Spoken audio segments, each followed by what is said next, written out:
Hello, welcome to the National Literacy Agency online storytelling program. Today I have a story about a little boy called Gluscabi. Gluscabi was a Native American Indian boy, and it is about the winged eagle. So it is story time. You look and you listen. Well done. Once upon a time there was a little boy called Gluscabi.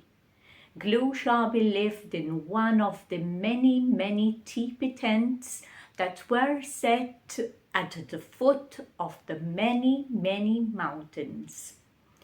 He lived with his parents, but very often he was with his grandmother. She was a storyteller, and she used to tell him stories. One day, Gluscabi decided that he was going fishing. It was a very windy day, and Gluscabi was standing right in front of the north where the wind was blowing. The north wind was blowing very hard, and he tried to throw the line with the bait on it in the river, but it was all in vain.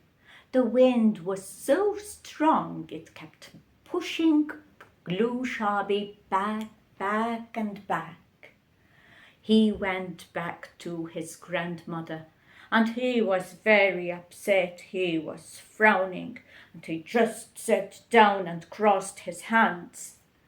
And his grandmother looked at him and she said, "What is it, Gluscabi? You look so sad." And Gluscabi said nothing. He wouldn't say a word. Then Grandma looked at him and she said, "No fish today, Gluscabi."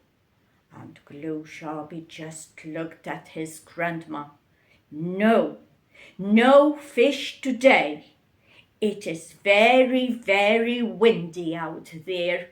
I can't even throw the bait in the water.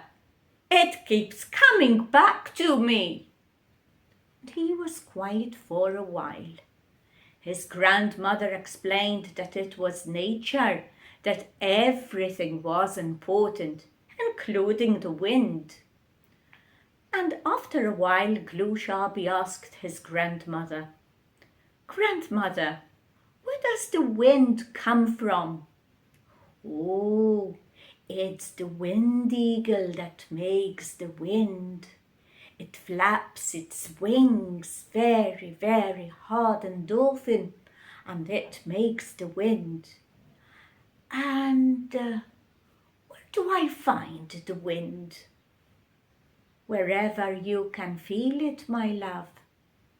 Where you can feel the wind, that is where the wind eagle is." So one fine day, Gluscabi went out. He put on a coat and shoes, and he had a cap that he pulled down to his ear. And he started following the wind, walking towards the wind. It was blowing and blowing hard, and Gluscabi knew that he was going in the right direction. He started walking and taking paths to the hills. He was going to the left, he was going to the right, he was going straight, until he came to the mountains. And there he was climbing, and the wind was getting stronger because he was getting closer to the wind eagle. He climbed for days, he climbed for weeks. Yes, he climbed for a whole month. The wind was even stronger now. It was so strong, it blew off his hair. It blew off his eyebrows. It blew off his coat, his clothes, his shoes. He was very cold, and it was very tough to get to the peak of the mountain. But Gluscabi was determined that he wanted to talk to the wind eagle. And finally, when he was so tired and breathless, he got to the peak of the highest mountain, and there was the wind eagle flapping the wings. It was a beautiful, beautiful eagle. And Gluscabi said, "Wind eagle, wind eagle." And the wind eagle stopped flapping the wings for a while. And Gluscabi said, "Wind eagle." And the wind eagle stopped. Who is calling me?" "It is me, Gluscabi. I'm a little boy. Look down, wind eagle." And the wind eagle looked down, and there was this handsome boy with big brown eyes. No hair, no eyebrows, but he was still so handsome. "What can I do for you, boy?" "Oh, wind eagle, why do you flap your wings so hard? Why do you do it so often? Why do you do it always from the same mountain? Can't you move a little bit, and maybe you can make some wind on the other mountain? It doesn't look so far." "Oh, Gluscabi, but it is. And I have been flapping my wings for so long. I am so tired, my child. I don't think I can make it to the other mountain." And Gluscabi said, "You wait there, wind eagle. I will help you." And Gluscabi, he climbed down the mountain now until there were trees, lots and lots of trees. And he was taking pieces from the bark of the trees. He was pulling down, and he was putting them together. He went this side and that side, and taking the middle side to the left and to the right. It was just like a plait. And he made a very, very long rope. And back he went to the wind eagle. And he said, "Wind eagle, will you allow me to tie you up so I can lift you up and take you to the other side of the mountain? I am very strong, you see." Said the wind eagle. "Let's give it a try, Gluscabi." And Gluscabi tied the wind eagle. And he put his hand just beneath the eagle. Indeed, it was very heavy. And there, between the mountains, there was the crevice, the deep, deep hole that goes between the mountains. And Gluscabi, he just threw the wind eagle between the mountains down in that crevice. "Oh, Gluscabi, what have you done? Take me out of here. I can't move." But Gluscabi never said a word. He just went back to the teepee tents. He walked and he walked. It was much easier this time because he was going down the mountain. But he was feeling terribly hot, and it required for him to rest. He was sweating and sweating. By the time he got back to the teepee tents, by the time he got back to the river, his hair grew again, his eyebrows grew again, and he was a clever boy. He put some leaves together from the trees and he used them as clothes. And when he got back home, he ran to the tent. He put on some proper clothes. He took his rod and he went to the river, fishing like he always wanted to do. But it was so hot. There were flies, there were mosquitoes. Bzzz. The flowers, the grass, everything was so dry. The water, the river was green. It was dirty, not even the ducks would go on it. Something terrible must have happened, said Gluscabi, and he went back to his grandmother. Hello, grandmother. I think something terrible must have happened. The river is all green. There are mosquitoes. Bzz, bzz, look, Gran. I got bitten here and here and here and here and here. I got bitten everywhere. I don't know what happened. The river is so dirty. Not even the ducks would go on the green waters. Gluscabi, you must have done something terrible.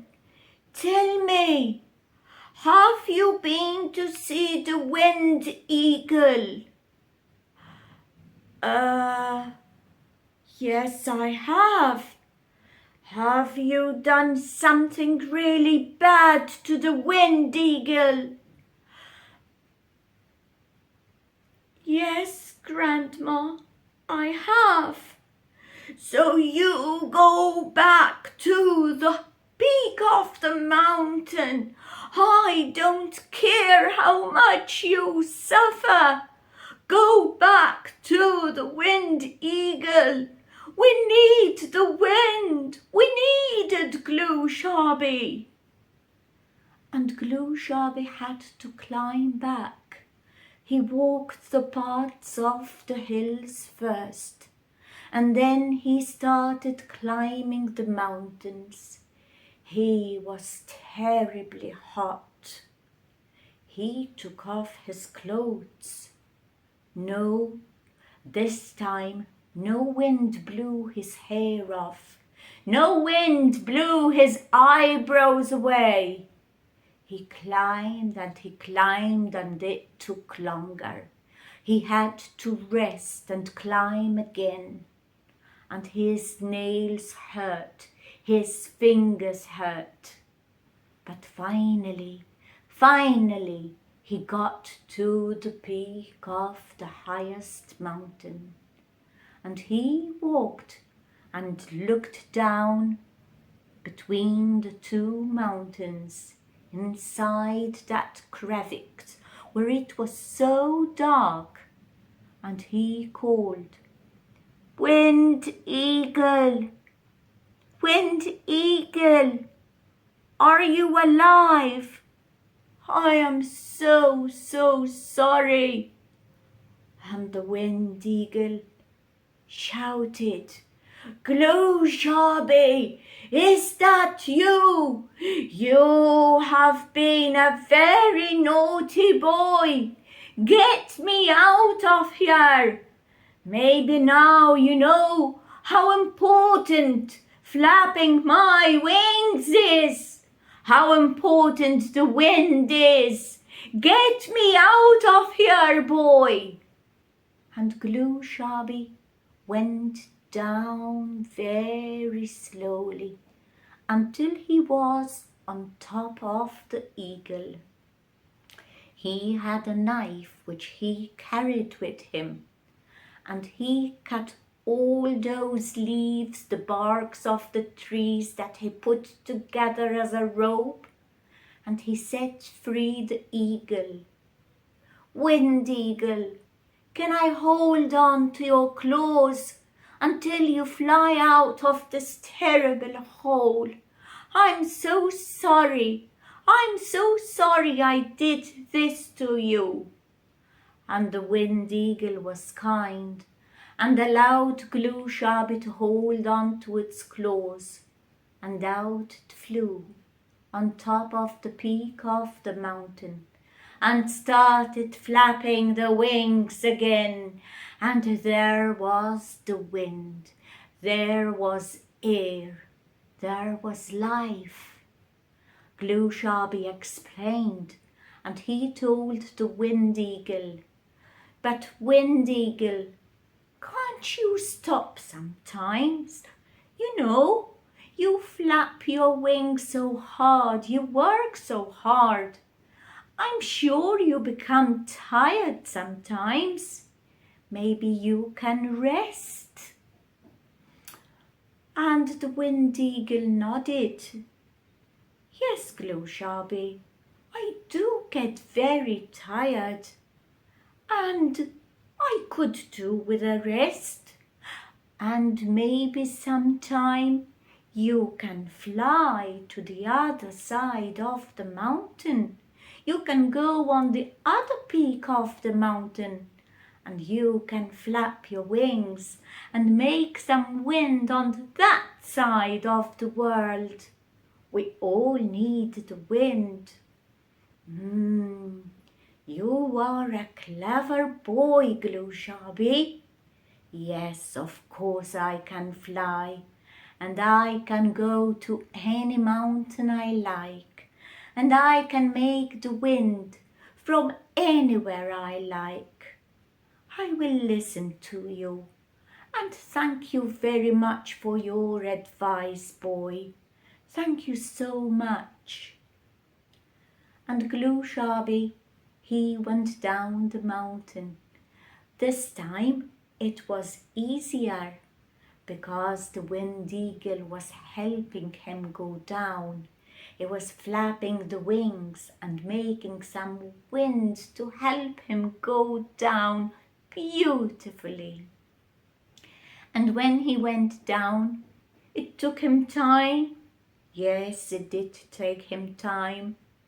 The river was clean, the mosquitoes were gone, the bees were happy buzzing on the flowers. Nature came back, and Gluscabi, he ran back to the teepee tent, and he got his rod, and he put the bait on the line, and he went fishing, and he caught fish. And he went to the teepee tent near his grandmother. "Look, grandmother, I've brought you some fish." "Oh, Gluscabi, you are a very good boy. Yes, let's cook that fish and we will eat together. You see, Gluscabi, we need everything. The wind is part of nature. We need the clouds, they make the rain. We need the water to survive. We need the Wind Eagle. It gives us air, wind, it keeps us clean." And that is the story about the little boy Gluscabi and the Wind Eagle. I do hope that you have enjoyed the story today. Until we meet again, bye-bye for now.